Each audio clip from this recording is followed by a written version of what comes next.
हर माँ बाप का एक सपना होता है कि वो अपने बच्चे के लिए कुछ करे, अपने बच्चे को अच्छी एजुकेशन दे ताकि उसके जीवन में वो सारी चीज़ें हो जो वो चाहता है, समाज के अंदर उसको रेस्पेक्ट मिले और जो सक्सेस वो चाहता है वो सक्सेस उसको मिले। इस सपने के साथ अपने पेरेंट्स और हम सभी जीवन के अंदर वो हासिल करने के लिए लग जाते हैं जो हमारा सपना होता है। लेकिन याद रहे कि ये जो सपना है आपका, ये सपना जो अब की बार आपने लिया है, ये सपना है आपकी सीईटी का और सीईटी को लेकर हमारे जीवन के अंदर, हमारी तैयारी के अंदर बहुत सारे क्वेश्चन अभी हमारे दिमाग के अंदर चल रहे हैं कि हम 40% कैसे इसके अंदर ला सकते हैं, इसकी तैयारी कैसे करें हम, कितने अंक करने चाहिए, कौन सी सब्जेक्ट हमें पढ़ने चाहिए, किस सब्जेक्ट को ज़्यादा पढ़ना चाहिए, किस सब्जेक्ट को कम पढ़ना चाहिए। ये सारे जवाब आपको इस वीडियो के अंदर मिलने वाले हैं। तो इस सपने के लिए इस वीडियो को एक बार आप पूरा जरूर देखिएगा। आपके दिमाग में जितने भी क्वेश्चन है उन सारे क्वेश्चंस के आपको जवाब मिलने वाले हैं। तो बने रहिएगा इस छोटे सी वीडियो के अंदर और इस कोट के साथ अपन शुरुआत करते हैं कि याद रखना, सपने तुम्हारे हैं तो पूरा भी तुम्हें ही करना है, पूरा भी तुम ही करोगे। ना हालात तुम्हारे हिसाब से होंगे, ना ही लोग तुम्हारे हिसाब से होंगे। अब ये आपका सपना है, हमारा सपना है कि हमें जो है इस बार सीईटी को पार करना है। अब सीईटी के लिए हम इतने जो है यहाँ पे क्यों क्वेश्चन मार्क्स लगा रहे हैं कि सीईटी इतना इम्पोर्टेंट हमारे लिए क्यों हो जाता है?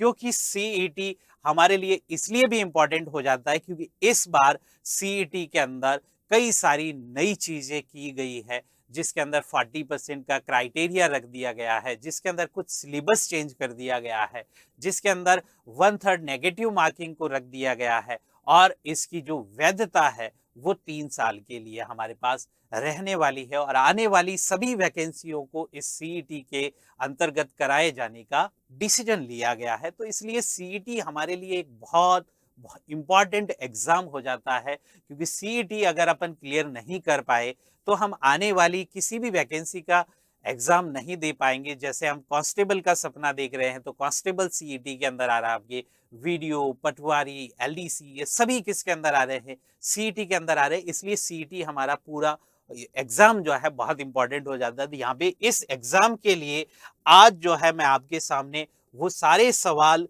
क्लियर करने वाला हूँ, उन सारे सवालों के जवाब देने वाला हूँ जो हमारे दिमाग के अंदर रह कर आ रहे हैं। 40% आ रहा है, 130 नेगेटिव मार्किंग आ रहा है, कितने क्वेश्चन करूं, क्या करूं, कौन सा सब्जेक्ट पढ़ूं, इन सभी सवालों के जवाब अपन यहाँ पे देंगे। सबसे पहली बात है कि जो सीईटी है हमारे पास वो 2 लेवल के अंदर है।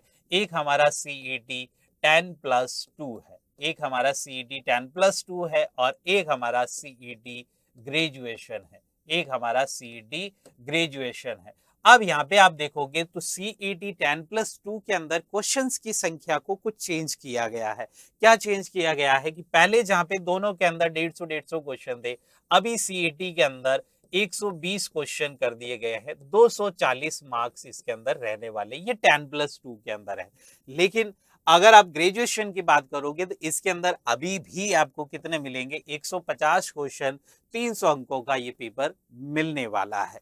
इसके अंदर आपको 180 मिनट का कुल समय मिलेगा। ये ग्रेजुएशन की बात है। अब यहाँ पे देखो कि हमारे इस एग्जाम के अंदर 4 जो बड़े बदलाव हुए हैं, वो 4 बड़े बदलाव कौन से हैं?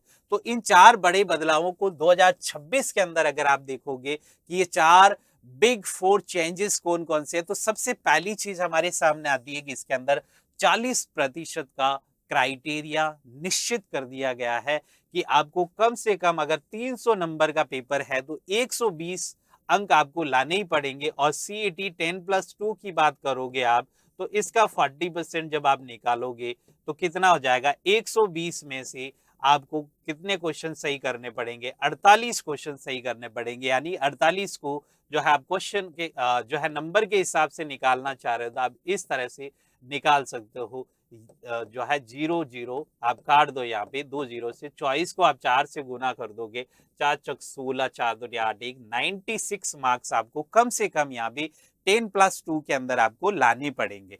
उसके बाद देखो 3 साल की वैधता है और 5वां विकल्प आपको भरना पड़ेगा, 1/3 नेगेटिव अंक अगर कटेंगे, अगर आपने इसको खाली छोड़ दिया तो। ठीक है, तो ये 4 बड़े अपडेट्स हैं, इनको आपको ध्यान रखना है। इसके अंदर कुछ सिलेबस भी चेंज हुआ है, उसकी बात भी अपन करेंगे यहाँ पे इस वीडियो के अंदर। तो देखो, अब हमारे पास एक मास्टर प्लान है कि भाई इस सीईटी को क्रैक करने के लिए हमें क्या करना चाहिए, कौन से सब्जेक्ट पढ़ने चाहिए, किस सब्जेक्ट को ज़्यादा पढ़ना चाहिए, किस सब्जेक्ट को कम पढ़ना चाहिए। क्योंकि सीईटी के सिलेबस को आप देखोगे तो सब्जेक्ट की जब लिस्ट बनाओगे तो बहुत सारे सब्जेक्ट आपको यहाँ पे मिलने वाले हैं। अब समझ में ही नहीं आ रहा है कि राजस्थान जीके को ज़्यादा फोकस करूँ, इंडिया जीके भी इसके अंदर आ रहा, मैथ्स रीजनिंग भी इसके अंदर आ रहा, साइंस भी इसके अंदर आ रहा, करंट भी इसके अंदर आ रहा। इतना समय नहीं है हमारे पास, क्योंकि इसका एग्जाम सीईटी 10+2 का एग्जाम अगर आप देखोगे तो अक्टूबर के अंदर आपको इसका एग्जाम मिल जाएगा और ग्रेजुएशन का एग्जाम इसके जस्ट बाद में होने वाला है। दोनों को ही अगर मिला के देखोगे तो बहुत ज्यादा समय हमारे पास है नहीं, इतना लंबा सिलेबस अपन कवर कर नहीं पाएंगे। तो इसके लिए जो है हम 180 प्लस मार्क्स की एक अचूक रणनीति की बात करेंगे कि इसको कैसे फटाफट से खत्म किया जा सकता है और कैसे फटाफट से इसके अंदर अपन जो है आगे बढ़ सकते हैं। तो यहाँ पे आप देखोगे कि सबसे पहले इसके अंदर 40% का जो जाल है उसको अगर अपन 180 प्लस के साथ तुलनात्मक रूप से देखेंगे तो क्या होगा कि भाई जो 40% है उसके अंदर अगर आप ग्रेजुएशन के अंदर देखोगे तो 119 मार्क्स आप जब लाओगे, क्योंकि 40% जो है आपका क्या है अभी 150 क्वेश्चन है आपके पास, 300 नंबर का पेपर है, 300 नंबर जो है 40% अगर आप लाओगे तो क्या हो जाएगा आपका यहाँ पे 4×3=12 यानी 120 अंक अगर आप लाते हो तो यहाँ पे आप सीईटी ग्रेजुएशन को कंप्लीट कर पाओगे। ऐसे ही 40% आप सीईटी 10+2 के अंदर भी निकाल सकते हो। लेकिन अगर 119 अंक आए तो आप क्या हो जाओगे, फेल हो जाओगे। ठीक है, अब इसके लिए हमारे पास जरूरी है कि भाई हम कॉर्नर कॉर्नर पे क्यों चले, हम आगे भी तो चल सकते हैं थोड़े से। भाई 120 का टारगेट ही हम क्यों ले, हम टारगेट लेते हैं ना 180 अंक का। हम किसका लेते हैं, 180 अंक का टारगेट ले लेते हैं ताकि सेफ स्कोर रहेगा हमारे पास। हम 40% पास ये रिस्क की जोन में क्यों रहे, हम इस जोन के अंदर पहुंच सकते हैं, इजीली पहुंच सकते हैं। अब आप सोचोगे यार कैसे पहुंच सकते हैं, 180 नंबर कोई कम होता है क्या, कम नहीं होता है। लेकिन इसीलिए तो हम मास्टर प्लान की बात कर रहे हैं कि भाई ये मास्टर प्लान है क्या। तो सबसे पहले इसके अंदर आपको सब्जेक्ट की प्रायोरिटी देखनी पड़ेगी कि कौन सा सब्जेक्ट इंपॉर्टेंट है, कौन से सब्जेक्ट से ज्यादा क्वेश्चन आते हैं, कौन से सब्जेक्ट को अपन इजीली कवर कर पाएंगे। उन सब्जेक्ट को अपनों को यहाँ पे रखना पड़ेगा कि इसके अंदर ए श्रेणी बनाओ आपकी, जिसके अंदर सबसे ज्यादा क्वेश्चंस आपको देखने को मिल रहे हैं। आप पीवाईक्यूज देखो, उसके अंदर सबसे ज्यादा क्वेश्चन आपको किस सब्जेक्ट से देखने को मिल रहे हैं, उनको यहाँ पे रखो, आप उनको यहाँ पे रखो। उसके बाद जो है रीढ़ की हड्डी वाले सब्जेक्ट कौन है कि भाई ये सब्जेक्ट तो हमें करना ही पड़ेगा, इस सब्जेक्ट के अंदर अगर कुछ कर लिया तो हमारी क्वेश्चंस जो है ज्यादा से ज्यादा संख्या के अंदर सही हो सकते हैं। उसके बाद जो है एक बार इन सब्जेक्ट को स्किप कर दो कि ऐसे कौन से सब्जेक्ट है जिनके अंदर स्मार्ट कवरेज या जिनका लो वेटेज है, उनको अगर अपन थोड़ा थोड़ा एक बार पढ़ लेंगे तो हमारा काम वहां पे हो जाएगा। ठीक है, तो ये 3 श्रेणियां हैं जिसकी बात अपन करेंगे। सबसे पहले देखो, एक यहाँ पे श्रेणी ए के अंदर हम 80 प्रश्नों के मैजिक ब्लॉक की बात करेंगे कि आप math reasoning science Hindi English और कंप्यूटर, ये रूल बेसिस सब्जेक्ट होते हैं। ये सभी रूल्स बेसिस सब्जेक्ट है कि भाई मैथ्स रीजनिंग के अंदर अगर आपने प्रतिशतता को पढ़ लिया या अनुपात समानुपात को पढ़ लिया, उसके सारे रूल्स अगर आपको पता है तो आप किसी भी क्वेश्चन को वहां पे कर पाएंगे। साइंस के अंदर जो है आप जो भी चैप्टर आपके हैं उन चैप्टर को अगर एक बार आपने कवर कर लिया तो साइंस को आप इजीली क्रैक कर पाएंगे। हिंदी इंग्लिश कंप्यूटर ये भी आपकी रूल्स बेसिस सब्जेक्ट होते हैं, यानी कि सबसे पहले आप इनको कवर करो ताकि आपको एक बहुत बड़ा कॉन्फिडेंस मिलेगा। क्योंकि इनसे जब अपन पढ़ लेते हैं, इन सब्जेक्ट को एक बार पढ़ लेते हैं, उसके बाद हमारे क्वेश्चंस गलत होना कम हो जाते हैं, क्योंकि इनसे जो है क्वेश्चन का स्कोर बढ़ता है। इनको हम स्कोरिंग सब्जेक्ट बोलते हैं। तो सबसे पहले आप स्कोरिंग सब्जेक्ट जो है उनको आप जो है आगे बढ़ाइए, क्योंकि इनके अंदर फिक्स कंटेंट है और उसको अपन इजीली कर पाते हैं। उसके बाद हम क्या करेंगे, उसके बाद हमारा आता है सेफ स्कोर बनाने के लिए हमें क्या करना चाहिए। तो यहाँ पे राजस्थान जीके जो है, राजस्थान जीके हमारा 35 से 40 प्रश्न लेके बैठा है। कितना? 35 से 40 प्रश्न।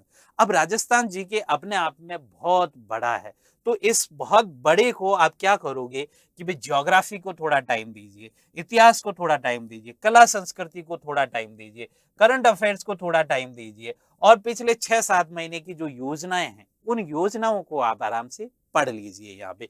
अब यहाँ पे क्या होता है कि प्रतिदिन 2-3 घंटा देना अनिवार्य है इन सब्जेक्ट्स को। 2-3 घंटा इन सब्जेक्ट को अगर आप दे दोगे, क्योंकि ये सब्जेक्ट ऐसे हैं जितना आप पढ़ोगे उतना ही कम है। इसलिए मैं कह रहा हूँ कि यहाँ पे जो है आपको इन सब्जेक्ट को पहले कवर कर लीजिए। ये सब्जेक्ट कवर होने के बाद आपके स्कोरिंग सब्जेक्ट कवर हो जाएंगे। उसके बाद आप इनको जितना भी पढ़ना चाहें आप पढ़ सकते हैं। ठीक है। अब उसके बाद देखो सिलेबस के अंदर 10+2 वर्सेस ग्रेजुएशन की बात करें कि जो दोनों तैयारी कर रहे हैं कि मैं तो सीएटी 10+2 की कर रहा हूं और ग्रेजुएशन की भी कर रहा हूं, तो सिलेबस क्या अलग अलग है क्या इसके अंदर? तो सिलेबस अलग अलग है लेकिन बहुत ज्यादा डिफरेंस यहाँ पे नहीं मिलेगा। वेटेज का थोड़ा फर्क मिल सकता है यहाँ पे कि जैसे 10+2 के अंदर साइंस का वेटेज जो है बहुत ज्यादा रहता है। एलडीसी पैटर्न, जैसे एलडीसी के अंदर 50 क्वेश्चन इस बार आने थे लेकिन आए नहीं है, तो यहाँ पे 20-25 क्वेश्चन का एक मॉड्यूल हम लोगों को समझ में आ रहा है, एलडीसी पैटर्न रहने वाला है। तो एलडीसी के अंदर हमारे 20 से 25 क्वेश्चन साइंस के मिले थे, तो इसी प्रकार एलडीसी सीईटी 10+2 के अंदर भी आपको 20 से 25 क्वेश्चन यहाँ पे मिल सकते हैं। इसके अलावा मैथ्स और रीजनिंग जो है आपका 25 प्रश्न इसके अंदर भी आपको हाई वेटेज मिल सकता है। भारत का जीके, इंडिया जीके अगर आप देखोगे तो इसका वेटेज बहुत कम है, इसका वेटेज बहुत कम है, तो इसको एक बार आप जो है साइड में रखेंगे तो ज्यादा बेहतर रहेगा। इंडिया जीके को ज्यादा पढ़ने की आवश्यकता नहीं है। अब ग्रेजुएशन के अंदर देखोगे तो एसआई और आरएस के पैटर्न पे जो आपके साइंस के क्वेश्चंस है वो आपके क्या आएंगे, कम आएंगे यहाँ पे। इसके अलावा मात्र 15 क्वेश्चन आपको किसके मिलेंगे, मैथ और रीजनिंग के क्वेश्चंस आपको यहाँ पे मिलने वाले। मैथ और रीजनिंग के मात्र कितने, 15 क्वेश्चन आपको इसके अंदर मिलने वाले ग्रेजुएशन के अंदर। इसके अलावा अधिक गहराई के अंदर आपको इकोनॉमिक्स और ये चीजें देखनी पड़ेगी, यानी ग्रेजुएशन का थोड़ा सा पैटर्न आपका चेंज रहने वाला है। लेकिन सीईटी 10+2 जो हमारा एलडीसी पैटर्न है उसके आधार पर चलने वाला है, तो इसको अगर आप फोकस कर रहे हैं क्योंकि इसका एग्जाम पहले है, तो इसको अभी आप जो है ज्यादा फोकस में रखिए। ये चीजें सारी जब पढ़ लेंगे तो उसके बाद ग्रेजुएशन का जो लेवल है वो इजीली आप क्रैक कर पाएंगे। ज्यादा इसके अंदर भी आपको जो है हाथ मारने की जरूरत नहीं पड़ेगी। अब दोनों परीक्षा देने वालों के लिए 10+2 के लिए साइंस और मैथ को फोकस करना है और ग्रेजुएशन के लिए थोड़ा सा इंडिया जीके को आपको थोड़ा वहां पे ज्यादा पढ़ना है। ठीक है। अब यहाँ पे देखो सी के अंदर स्मार्ट कवरेज, जहां से अपनों को समय बचाना है, इसके अंदर क्या करना है कि जो विशाल सिलेबस है हमारा जिसके अंदर इंडिया जीके का पोर्शन है, मैं आपको बार बार कह रहा हूं कि इंडिया जीके को अभी थोड़ा साइड में रखना आपको। ठीक है। उसके अलावा डीप लाइव ना करे, केवल बेसिक कॉन्सेप्ट्स को पढ़ना है यहाँ पे, और या ज्यादा समय बर्बाद करना स्कोर को नुकसान पहुंचाने के बराबर हो सकता है। कि भी आप जो है अब आपके पास 4 या 5 महीने बचे हैं, या जो अक्टूबर के एग्जाम है उसके लिए प्रिपरेशन कर रहे हैं, तो आप ज्यादा विशेषज्ञ बनने का प्रयास ना करें। बिल्कुल भी विशेषज्ञ नहीं बनना है आपको। आपको बस जो चीजें आपको समझाई जा रही है, जो चीजें आप समझ रहे हैं, उसको एक कंसेप्ट बेस के ऊपर पढ़ना है कि भाई, और पढ़ना ऐसे है कि भाई प्रतिशत अगर आपने पढ़ लिया है तो वहां पे प्रतिशत का क्वेश्चन आपका हो जाना चाहिए।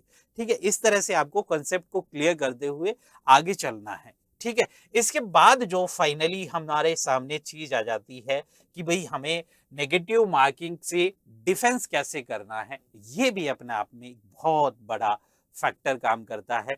क्योंकि आजकल स्टूडेंट्स को अपन देखते हैं कि वो क्वेश्चन करके आता है और जो है 20 गलत हो गए, 25 गलत हो गए, तो इस चीज से आप कैसे बचोगे? सबसे पहला स्टेप रहता है पेपर करने को, भी आपके हाथ में पेपर है, आपके हाथ में पेपर है। अब इस पेपर के अंदर पहला स्टेप रहता है कि आप इस पेपर को लेते ही इसके अंदर जितने भी क्वेश्चन है उसके अंदर वन शॉट 100% श्योर जिन जिन के क्वेश्चन के अंदर है उन क्वेश्चंस को आप जो है टिक मार्क कर दो। उसके बाद कुछ क्वेश्चन आपके बचेंगे जिसके अंदर आपको लग रहा है कि यार ए हो सकता है या बी हो सकता है, सी और डी तो कभी हो ही नहीं सकता। तो 50-50 वाले जो है उनके अंदर कैलकुलेटेड रिस्क लेना है आपको। ऐसे नहीं होना चाहिए कि 50 क्वेश्चन के अंदर अपन कैलकुलेटेड रिस्क ले रहे, नहीं। ऐसे क्वेश्चन 5, 7, 10 क्वेश्चन हो सकते हैं जिसके अंदर अपन कैलकुलेटेड रिस्क ले सकते हैं। ठीक है। बाकी जिसके अंदर कोई भी कुछ भी ऑप्शन समझ में नहीं आ रहा है, कौन सा ऑप्शन हो सकता है, कौन सा नहीं हो सकता है, कुछ पता नहीं है, कोई पढ़ा ही नहीं है हमने कुछ, उसके अंदर सीधा विकल्प ई भरना है आपको। सीधा क्या भरना है? विकल्प ई भरना है। अगर आप ई नहीं भरोगे तो सीधा क्या हो जाएगा, 1/3 नेगेटिव मार्किंग आपकी हो सकती है। तो ये सीईटी का एक मास्टर प्लान था, जिसके अंदर आपको मैंने बताया कि 40% आप कैसे ला सकते हो, कौन से सब्जेक्ट आपकी इम्पोर्टेंट है। तो इसके अंदर वापस से जो है एक बार मैं रिवाइज करा देता हूँ कि सबसे पहले आपको स्कोरिंग सब्जेक्ट आपके जो है, उन स्कोरिंग सब्जेक्ट के ऊपर आपको फोकस करना है। मैथ, साइंस है, रीजनिंग है, इसके अलावा जो है आपके हिंदी है, इंग्लिश है। इनसे क्वेश्चन ऐसे आते हैं कि आप इजीली कर पाएंगे और इनमें क्वेश्चन गलत होने के चांसेस बहुत कम रहते हैं। इसके बाद आप जो है राजस्थान जीके को समय देना है, करंट अफेयर्स को समय देना है, और उसके बाद अगर समय आपके पास बचता है तो आप जो है इंडिया जीके को भी टाइम दे सकते हैं। लेकिन इसके साथ साथ आप प्रीवियस ईयर क्वेश्चन पेपर को भी ध्यान में रखते हुए चलना है कि प्रीवियस ईयर क्वेश्चन पेपर आपको साथ के साथ करना है, क्योंकि कई बार देखा जाता है कि प्रीवियस ईयर क्वेश्चन पेपर में से बहुत सारे क्वेश्चन वापस से रिपीट कर दिए जाते हैं। तो ध्यान रहे कि प्रीवियस क्वेश्चन के आधार पर ही आपकी ये तैयारी बनी रहे।